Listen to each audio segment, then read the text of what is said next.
BJD नेता Bhike Pandian target रे BJP निर्वाचन पूर्व बीजेपी उपरे बर्षिछंती पांड्यान सीधा सड़क बीजेपी नेता टार्गेट करी कहछंती अनेक कथा।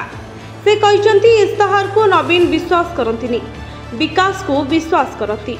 अन्य दल माने निर्वाचन जीतिबा पई इस्ताहार करती। गत निर्वाचन समय रे गोटे फेज सारिबाकु थिबा समय रे सरकार गठन ने दृढ़ोक्ति करथिले। एबे भी राज्यर विकास पई नवीन पुणी थरे सरकार गठन करिवे। 3/4 आसन लाभ करी बीजेडी सरकार गठन करियो बोली कहछंती भिके पांड्यान। बिजु स्वास्थ्य कल्याण योजना रे राज्यर गरीब जनसाधारण बेस उपकृत होउछंती।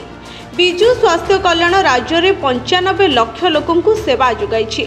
सरकारी और बेसरकारी मेडिकल ले बीएसकेवाई उपलब्ध होउछि। बिजु स्वास्थ्य कल्याण योजना को बंद करिया पई बीजेपी सरकार चेष्टा करछंती। बीजेडी विधानसभा रे अधिक आसन जितिबो। लोकसभा आसन ने गत ठारू अधिक आसन जितिबो बीजेडी। विकास दुर्नीति ऊपर भी बीजेपी किछि करि परिबो नाही। तेबे ओडिया रे भाषा भित्तिक स्कॉलरशिप देउछंती राज्य सरकार। अधिक छात्र छात्री मध्ये एथिरे उपकृत होइछंती।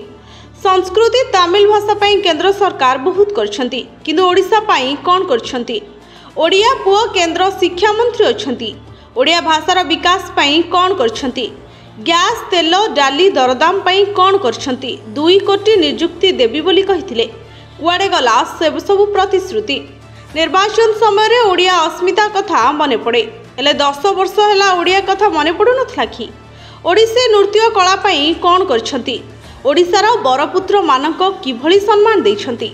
बिजु बाबू को एबे मध्य ठीक भावे सम्मान जणाई पारनाहांती। ओडिया को आत्मविश्वास बढ़ाया पे बिजु बाबू सबुबेले प्रेरणा जोगाउथिले। ब्यूरो रिपोर्ट भोजौत न्यूज।